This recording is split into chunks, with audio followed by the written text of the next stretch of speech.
Hello and welcome to Filmy Tube. तो इस video में मैं आपको बताने वाला हूँ Pirates of the Caribbean the Curse of the Black Pearl की कहानी।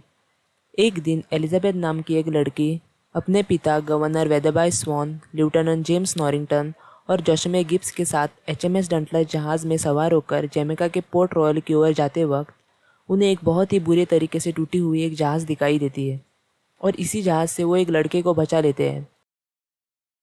एलिजाबेथ को उस लड़के के गले में एक लॉकेट मिलता है जिसे देखकर वो समझ जाती है कि वो एक पायरट है। होश में आकर वो लड़का उसे अपना नाम विल टर्नर बताता है।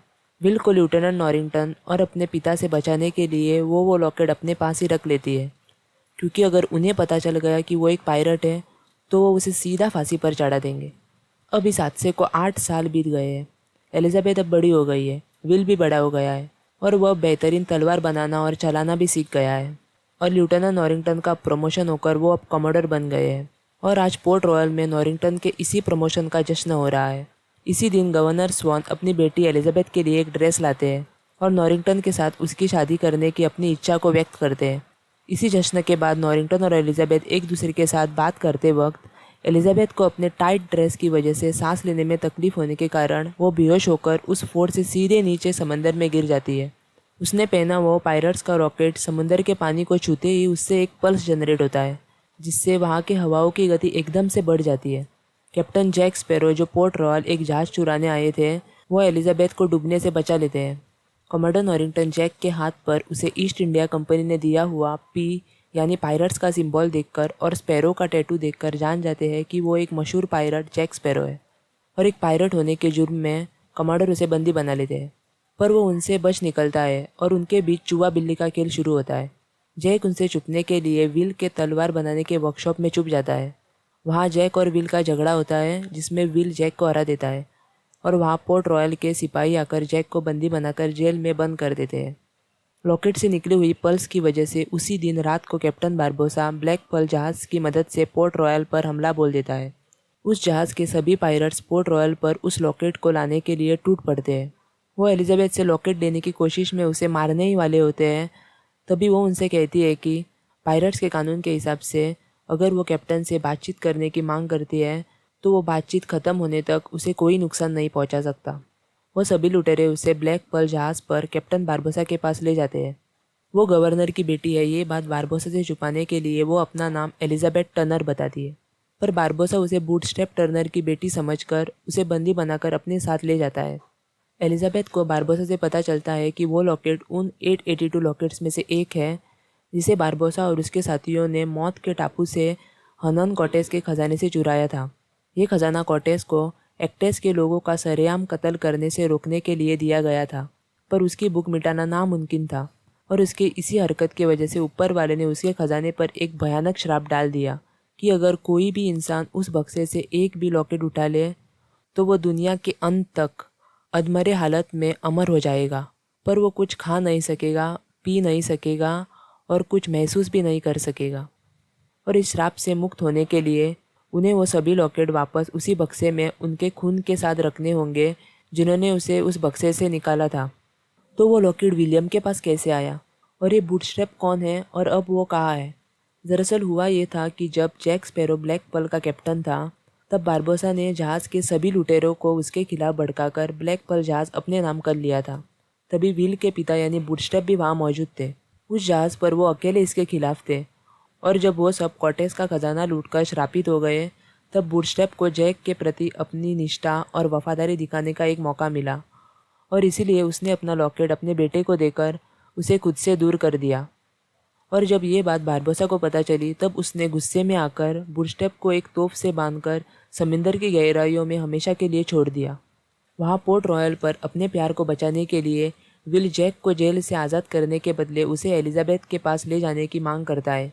जब जैक को पता चलता है कि विल बूटस्ट्रैप का बेटा है तब वो उसके इस प्रस्ताव को मान्य करता है। वो दोनों पोर्ट रॉयल की एक HMS इंटरसेप्टर जहाज़ को चुराकर एलिजाबेथ को बचाने और ब्लैक पर्ल को वापस लाने के लिए टोर्टुगा शहर से जोशमे गिब्स और कुछ आदमियों के साथ जैक अपनी जादुई कंपास की मदद से उस मौत के टापू की ओर रवाना होते हैं। उनके वहां पहुंचने के कुछ देर पहले ही बारबोसा एलिजाबेथ को अंदर उस खजाने के पास ले गया था। जैक और विल भी उनके पीछे उस खजाने के पास चले जाते हैं बारबोसा एलिजाबेथ को उस बक्से के पास ले जाता है और उसका थोड़ा सा खून उस लॉकेट पर लगाकर उसे बक्से में वापस रख देता है। अब क्योंकि वो लॉकेट बूटस्ट्रैप का था तो उस पर उसका या फिर उसके बेटे का खून होना चाहिए था, पर एलिजाबेथ ना ही बूटस्ट्रैप है और ना ही उसकी बेटी, इसीलिए वो सब उस श्राप से मुक्त नहीं हो पाते। एलिजाबेथ बूटस्ट्रैप की बेटी नहीं है, ये बात जब बारबोसा और बाकी लुटेरों को पता चलती है तब तो वो तिलमिला उठते हैं और एलिजाबेथ को नीचे फेंक देते हैं। विल जैक को बेहोश करके एलिजाबेथ को इंटरसेप्टर जहाज़ पर वापस ले जाता है। वहाँ बारबोसा जैक को बंदी बना लेता है और वो उस लॉकेट को फिर से लाने के लिए इंटरसेप्टर जहाज़ का पीछा करके एलिजाबेथ और बाकी लोगों को बंदी बनाता है। तभी वहाँ पर विल बारबोसा को बताता है कि वो बूटस्ट्रैप का बेटा है और अगर उसने एलिजाबेथ और उसके बाकी साथियों को नहीं छोड़ा तो वो खुद को मार देगा, जिससे वो हमेशा के लिए डेवी जोन्स के लॉकर में खो जाएगा। दरअसल जो भी इंसान समंदर में अपनी जान गंवाता है उन्हें डेवी जोन्स अपने लॉकर में रखता है और उसके इस लॉकर को कोई भी नहीं ढूंढ सकता। बारबोसा उसके इस वादे को शब्दों में फंसाकर जैक और एलिजाबेथ को एक छोटे से टापू पर छोड़ देता है और वो फिर से उस खजाने के पास चला जाता है। एलिजाबेथ उस टापू पर एक बहुत बड़ी आग लगाकर एक स्मोक सिग्नल तैयार करती है, जिससे कॉमोडर नॉरिंगटन की HMS डंटलस जहाज़ वहां आकर उन दोनों को अगवा करती है।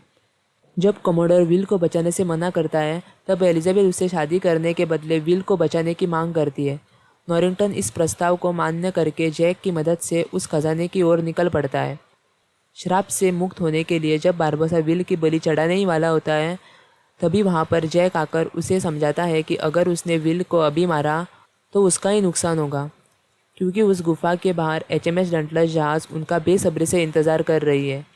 वो उसे बताता है कि सबसे पहले उसे अपने इस अमर रहने के श्राप का फ़ायदा उठाकर HMS डंटलस जहाज़ पर हमला करके कॉमोडोर को मारकर उस जहाज़ को भी अपने नाम करना चाहिए और फिर विल को मारकर उस श्राप से मुक्त होना चाहिए। और इसके बदले में वो बारबोसा से अपनी ब्लैक पर्ल जहाज़ वापस मांगता है और उसे अपनी हर लूट से 15% देने का भी वादा करता है। इस बातचीत के दौरान जैक उस बक्से से एक लॉकेट उठा लेता है। बारबोसा को ये तरकीब अच्छी लगती है और वो HMS डंटलस जहाज़ पर हमला करता है। एलिजाबेथ विल को बचाने के लिए डॉन्टलस जहाज़ से चुपके से चली जाती है और ब्लैक पर्ल पर जाकर गिब्स और उसके साथियों को कैद से आज़ाद करती है। वो सभी मिलकर ब्लैक पर्ल को अपने कब्जे में लेते हैं। वहाँ उस गुफा में बारबोसा के थोड़े से आदमी होने का पूरा फ़ायदा उठाकर जैक और विल बारबोसा और उसके आदमियों पर टूट पड़ते हैं। इसी झगड़े में बारबोसा जैक के पेट में तलवार घुसा देता है, पर उसे कुछ भी नहीं होता, क्योंकि जब उसने उस बक्से से लॉकेट उठाया था तब वो भी उस श्राप का भागीदार होकर वो भी अमर हो गया था। इसी दौरान एलिजाबेथ भी वहाँ आ जाती है और जैक और विल की मदद करती है। जैक अपने लॉकेट पर अपना खून लगाकर विल के पास फेंक देता है और बारबोसा के दिल में गोली मार देता है।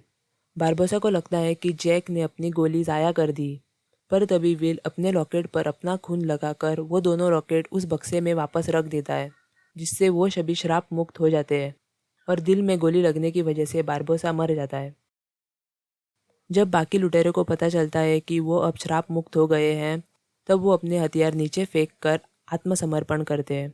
अब इस घटना के बाद जैक को पोर्ट रॉयल पर उसके सारे गलत कामों के लिए फांसी पर चढ़ाया जाता है, पर तभी वहाँ पर विल आकर अपने दोस्त को बचाता है। पर जैसे ही वो भागने की कोशिश करते हैं तो कॉमोडोर के सिपाही उन्हें घेर लेते हैं। तभी एलिजाबेथ उसके पिता और कॉमोडोर के सामने विल के प्रति अपने प्यार को व्यक्त करती है। उसके पिता विल को माफ़ करके उनके इस रिश्ते को मान्य करते हैं। इसी मौके का फ़ायदा उठाकर जैक समंदर में डुबकी मारकर सामने से आ रही ब्लैक पर्ल जहाज़ की ओर चला जाता है और फिर से ब्लैक पर्ल का कप्तान बन जाता है। कॉमोडर नॉरिंगटन ब्लैक पर्ल जहाज़ का फिर से पीछा करने से पहले उन्हें एक दिन की हेड स्टार्ट देते हैं और कैप्टन जैक स्पैरो अपने नए एडवेंचर के लिए निकल पड़ता है। ये थी Pirates of the Caribbean the Curse of the Black Pearl की कहानी। आपको ये कहानी पसंद आई कि नहीं, ये आप मुझे कमेंट में ज़रूर बताना।